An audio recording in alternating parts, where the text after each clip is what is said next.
तो एपिसोड की स्टार्टिंग में हमें डीमन लॉर्ड को दिखाया जाता है जो इस टाइम डिवाइन लॉर्ड के सामने खड़ा होता है। शैडो लॉर्ड डिवाइन लॉर्ड से बोलता है, डिवाइन लॉर्ड आज तू मेरे हाथों बचेगा नहीं, मैं तुझे जान से मारकर तेरी ये रिंग ऑफ लाइफ ले लूंगा जिससे मैं इस पूरी दुनिया पर कंट्रोल करूंगा।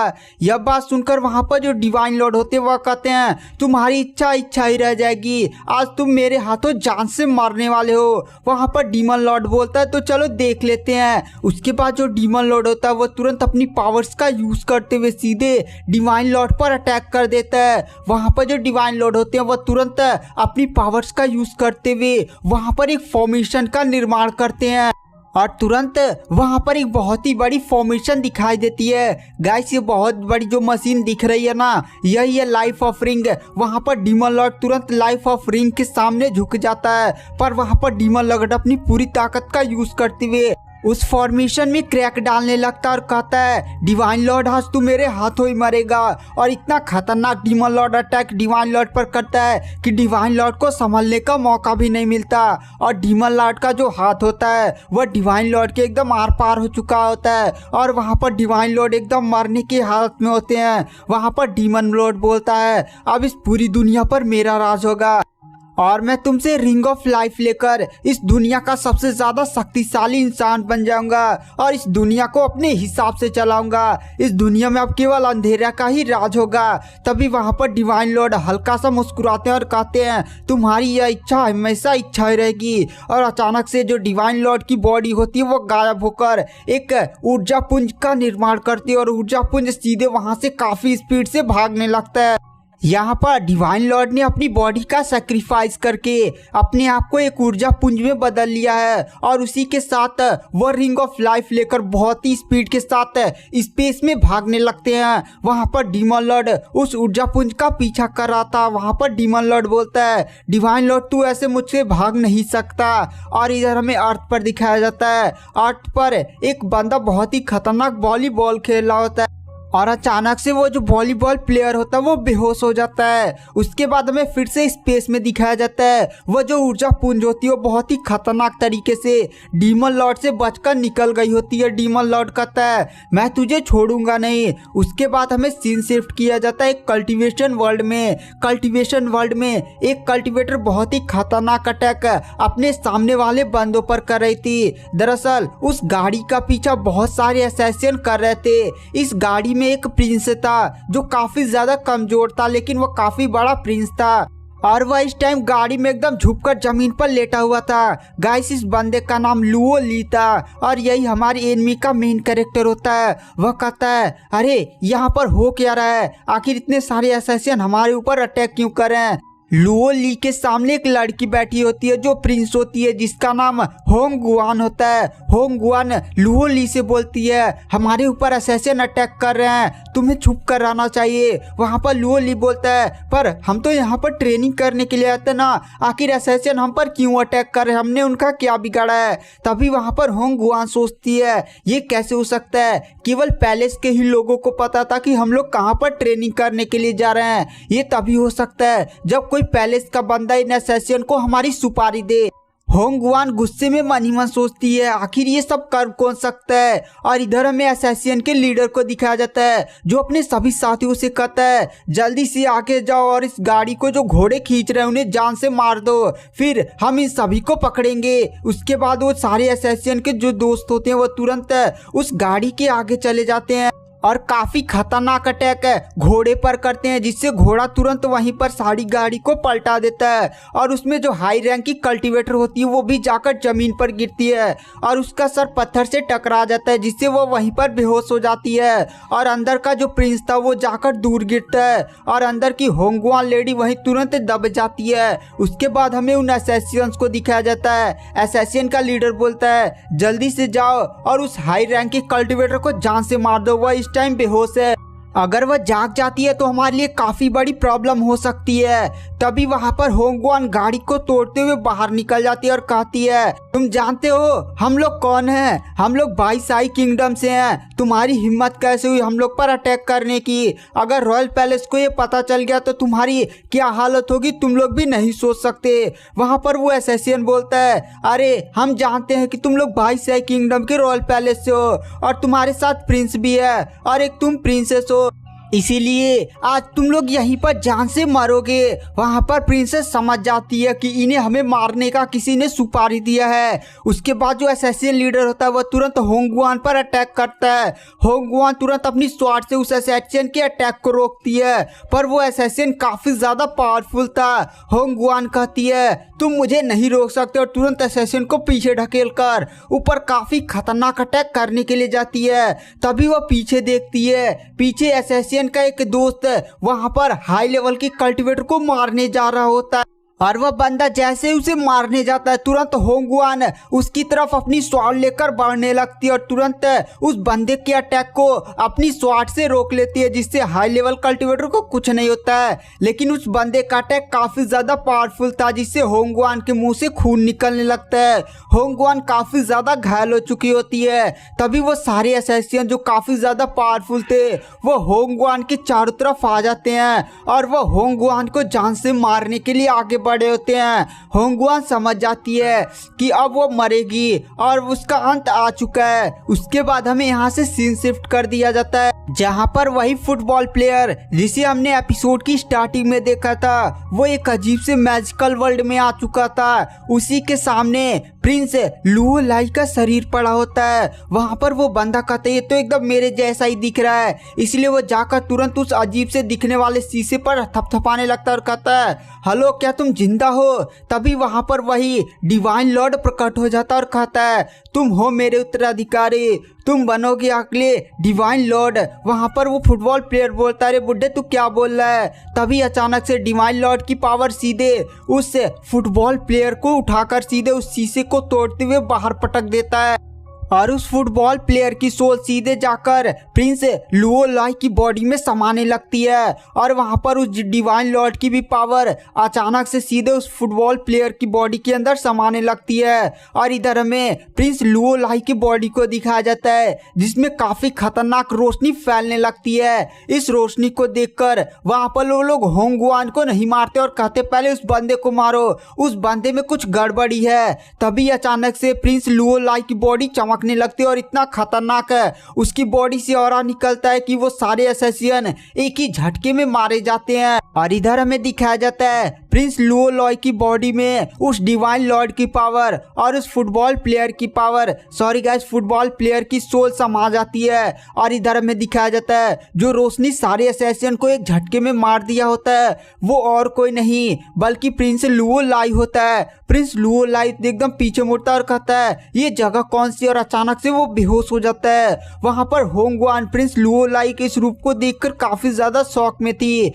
उसके बाद हमें सीन सुबह को शिफ्ट किया जाता है, जहाँ पर जो प्रिंस लुओ लाई होता है वो उठता और कहता है, अरे ये मुझे क्या हुआ है? उसके बाद वो अपने शरीर को देखता है, उसके शरीर पर चारों तरफ पट्टियां लिपटी होती है। उसके बाद वो अपनी गर्दन उठाकर पीछे देखता है, पीछे दो लड़कियां खड़ी होती है, एक का नाम होंगवान होता है और दूसरी का नाम वो हाई लेवल की कल्टीवेटर होती है। वहां पर लुओ लाई बोलता है, अरे मैं ये कहां पर आ गया और आखिर मैं हूँ कौन? और फिर वह उन दोनों लड़कियों की तरफ देखकर बोलता है, आखिर तुम दोनों कौन हो? वहां पर जो होंगवान होती है वह कहती है, लुओ लाई तुम्हें क्या हुआ? तुम ठीक तो ना? तुम ऐसी बाकी बातें क्यों कर रहे हो? तभी वहां पर जो हाई लेवल की कल्टीवेटर होती है वह कहती है, रुको होंगवान। उसके बाद जो हाई लेवल की कल्टीवेटर होती है वह तुरंत और अपनी पावर्स का यूज करते हुए लुओ लाई की बॉडी को चेक करती है और कहती है, लुओ लाई की बॉडी तो एकदम सही है। फिर वह एक जाकर कोने पर बैठती है और कहती है, लगता है प्रिंस लुओ लाई की याददाश्त चली गई है। उसके बाद वो हाई लेवल की कल्टीवेटर बोलती है, क्या तुम्हें अपना नाम पता है? वहां पर जो लुओ लाई होता है वह कहता है, मेरा नाम। तभी वहां पर वो कल्टीवेटर बोलती है, तुम्हारा नाम लुओ लाई है, तुम अपनी सारी याददाश्त भूल चुके हो। वहां पर वो बंदा बोलता है, अरे मैं कहाँ भूला हूँ, मुझे तो याद है मैं अर्थ से हूँ। अभी वह मन ही मन सोचता है, लगता है मैं किसी दूसरी दुनिया में टेलीपोर्ट हो चुका हूँ। उसके बाद वहाँ पर लुओ लाई उस हाई लेवल की कल्टीवेटर से पूछता है आखिर मैं किस जगह हूँ। वो हाई लेवल की कल्टीवेटर बताती है यह एक 22 किंगडम है और तुम 22 किंगडम के प्रिंस हो। वहाँ पर लुओ लाई बोलता है अच्छा मुझे तो अब विश्वास हुआ मैं दूसरी दुनिया में टेलीपोर्ट हो चुका हूँ। उसके बाद लुओ लाई बोलता है अच्छा अभी जो आपने वो जादू परफॉर्म किया वो कैसे किया।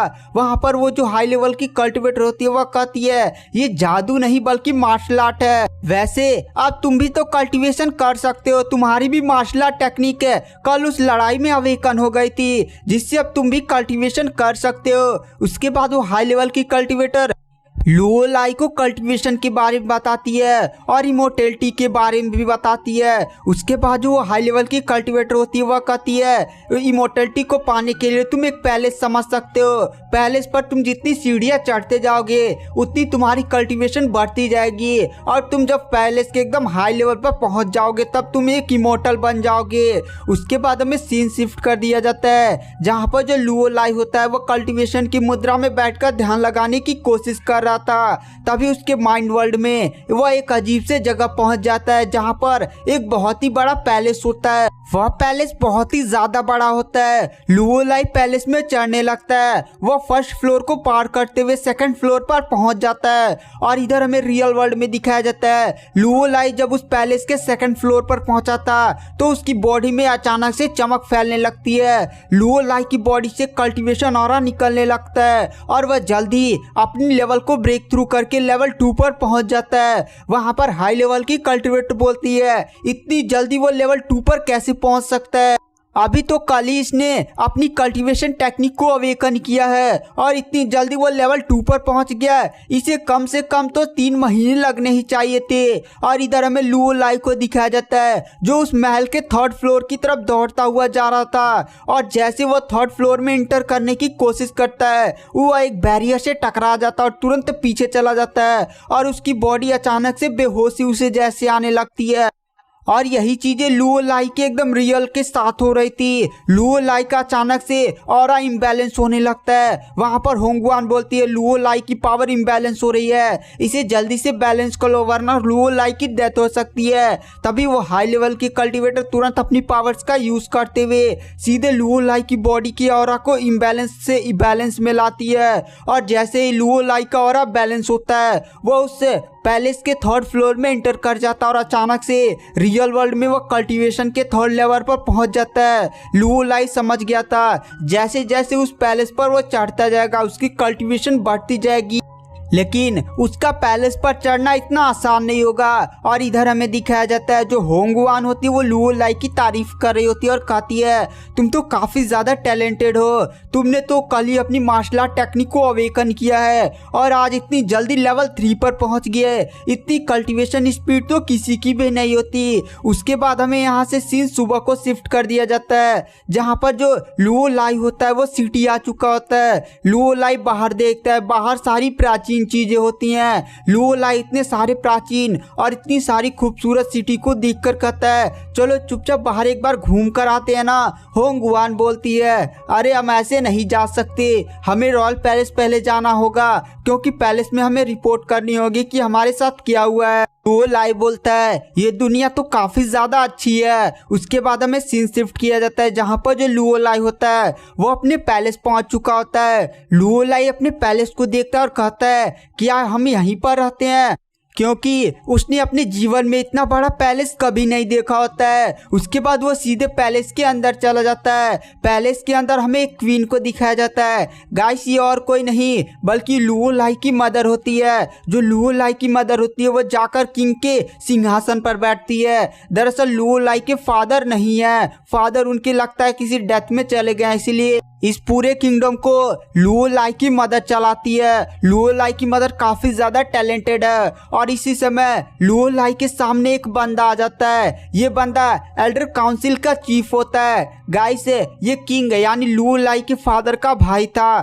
और गाइस यहाँ हमें लुओ लाई के फादर के बारे में कोई भी आइडिया नहीं है कि आखिर वो कहाँ गए हैं। इसीलिए लुओ लाई की मदर पूरे किंगडम को चलाती है और कहीं ना कहीं ये बंदा लुओ लाई की मदर से जलता था, क्योंकि लुओ लाई के जब फादर चले गए थे तो इसे किंग बनाना चाहिए था, लेकिन लुओ लाई की मदर गद्दी पर बैठ गई। वहां पर वो बंदा कहता है, योर मैजेस्टी आप जानती हैं कि हमें अब इस किंगडम का एक नया उत्तराधिकारी खोजना होगा।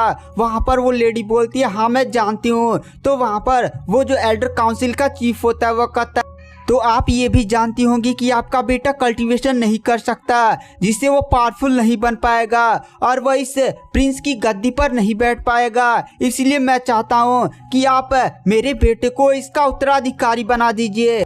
और मैं भी तो रॉयल फैमिली का ही खून हूँ और पूरा मेरा बेटा काफी ज्यादा टैलेंटेड है। इस पूरे किंगडम में वही सबसे ज्यादा टैलेंटेड है। मैं चाहता हूँ आप उसे क्राउन प्रिंस घोषित कर दे। वहाँ पर उस लेडी को काफी ज्यादा गुस्सा आता है। वह जानती थी कि उसका बेटा कल्टीवेशन नहीं कर सकता और वह ना ही किंग बन पाएगा अगर वो कल्टीवेशन नहीं कर पाएगा, लेकिन वह इस एल्डर काउंसिल के बेटे को इस राज्य का उत्तराधिकारी नहीं बनाना चाहती थी, क्योंकि वह बंदा काफी ज्यादा नशीला पदार्थ का सेवन करने वाला और साथ ही साथ लंडियाबाज था।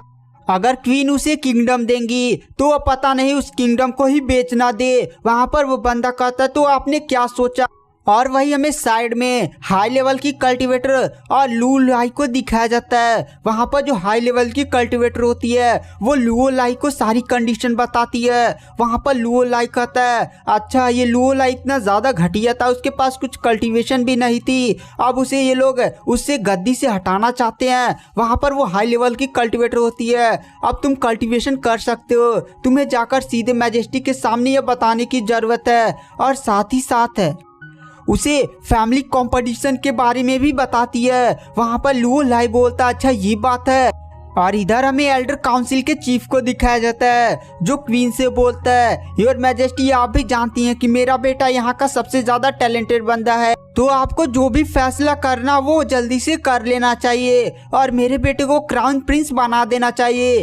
तभी वहां पर जो लुओ लाई होता है वो आ जाता है और कहता है, अरे एल्डर चीफ के काउंसिल इतना क्यों ओढ़ रहे हो, मैं भी अब कल्टीवेशन कर सकता हूँ और आपको अब इस किंगडम की चिंता करने की कोई भी जरूरत नहीं है। मैं आपके बेटे को फैमिली कंपटीशन में उठाकर पटक दूंगा। वहां पर ये बात सुनकर वहां पर जो एल्डर काउंसिल का चीफ होता है वह कहता है, क्या तुम, और उसे हंसी भी आने लगती है। तभी वहां पर जो क्वीन होती है वो लुओ लाई की तरफ देखती है। लुओ लाई कहता है, माँ मैं सब संभाल लूंगा, मैं कल्टीवेशन कर सकता हूँ। तो वहां पर क्वीन एल्डर काउंसिल से चीफ से कहते हैं, ठीक है तो मेरा बेटा भी अब कल्टीवेशन कर सकता है, इसीलिए वो फैमिली कंपटीशन में पार्टिसिपेट करेगा। अगर वो टॉप 10 में आ जाता है तो मैं उसे क्राउन प्रिंस बना दूंगा, अगर वह नहीं आता है तो मैं आपके बेटे को क्राउन प्रिंस बना दूंगा। अब आप तो खुश है ना? वहां पर वो एल्डर काउंसिल का चीफ बोलता है, ठीक है और मैजेस्टी मैं आपके हर एक फैसले का पालन करता हूँ। वहां पर एल्डर काउंसिल का चीफ सोचता है, हो सकता है कि लुओ लाई ने अपनी मार्शल आर्ट को अवेकन कर लिया हो, लेकिन अभी कितना टाइम हुआ उसे अपनी मार्शल आर्ट को अवेकन किया हुआ, वो ज्यादा पावरफुल नहीं होगा, वो बस लेवल 1 या ज्यादा से ज्यादा लेवल 2 पर जा सकता है। मेरा बेटा तो पहले ही लेवल 6 पर है। और इधर हमें दिखाया जाता है एल्डर चीफ के काउंसिल की तरफ है जो अपने बेटे के साथ बैठकर वहीं पर पार्टी कर रहा होता है। और वहां पर उसका बेटा बोलता है, फादर इस बार आप टेंशन मत करिए, मैं इस बार फैमिली कंपटीशन में एकदम टॉप पर आऊंगा और उस लुओ लाई को ऐसा मारूंगा कि वहीं जमीन में धंस जाएगा। उसके बाद हमें यहाँ से सीन शिफ्ट कर दिया जाता है और हमें हाई लेवल की कल्टीवेटर को दिखाया जाता है जो लुओ लाई को ट्रेनिंग दे रही होती है और वह लुओ लाई के फैमिली कंपटीशन के बारे में लुओ लाई को बताती है। और वहाँ पर हाई लेवल की कल्टीवेटर लुओ लाई को बताती है, तुम्हारी फैमिली कंपटीशन में तुम्हें 3 लेवल को पार करना होगा, तुम्हें हर एक लेवल में बहुत ही हाई लेवल के मॉन्स्टर मिलेंगे जिन्हें तुम्हें मारने हुए लेवल 3 तक पहुंचना है। वहां पर प्रिंस लुओ लाई बोलता है, अरे क्या वहां पर केवल लेवल 3 ही है? वहां पर हाई लेवल की कल्टीवेटर बोलती है, नहीं वहां पर लेवल 4 भी है, लेकिन 200 सालों से वहां पर कोई भी लेवल 4 तक नहीं पहुंच पाया है। अगर तुम लेवल 4 पर पहुंच जाते हो ना तो तुम्हें सीधे किंगडम तुम्हारे हाथ में दे दिया जाएगा। वहां पर लुओ लाई बोलता है, तो मैं लेवल 4 तक ही जाकर रहूंगा। वहां पर हाई लेवल की कल्टीवेटर बोलती है, तुमने सुना नहीं, लेवल 4 काफी ज्यादा खतरनाक है, अगर तुम लेवल 3 ही पार कर लेते हो तो तुम्हें फिर से क्राउन प्रिंस बना दिया जाएगा। तुम्हें फालतू में रिस्क नहीं लेना चाहिए। वहाँ पर लू लाई बोलता है चलो मैं एक बार जाकर तो देखूंगा। वहाँ पर हाई लेवल की कल्टिवेटर बोलती है अगर तुम इस मैजिकल बॉल में जाकर यहाँ पर जो बीस्ट है उसका सामना कर लेते हो ना तो तुम बहुत ही आसानी से लेवल 4 तक पहुँच सकते हो। लेकिन यह बीस्ट काफ़ी ज़्यादा पावरफुल है, क्या तुम इस मैजिकल बॉल के अंदर जाकर यह टेस्ट देना पसंद करोगे? वहाँ पर लू लाई बोलता है हाँ मैं जाकर एक बार तो देखना चाहूँगा। तभी वो हाई लेवल की कल्टिवेटर उस मैजिकल बॉल में लू लाई को भेज देती है। वहाँ पर लू लाई जैसे उस मैजिकल वर्ल्ड में जाता है अचानक से उसके ऊपर एक घंटी गिर जाती है जो घंटी काफ़ी ज़्यादा भारी होती है और लू लाई को वो अपने अंदर ढक लेती है और उस घंटी के अंदर हमें सीन दिखाया जाता है। लू लाई के चारों तरफ बहुत ही ज़्यादा जहरीला धुआं फैलने लगता है। लू लाई बोलता है अरे इसके अंदर आखिर हो क्या रहा है? तभी लू लाई देखता है वहाँ पर एक काफ़ी ज़्यादा पावरफुल ड्रैगन उसकी तरफ बढ़ा था।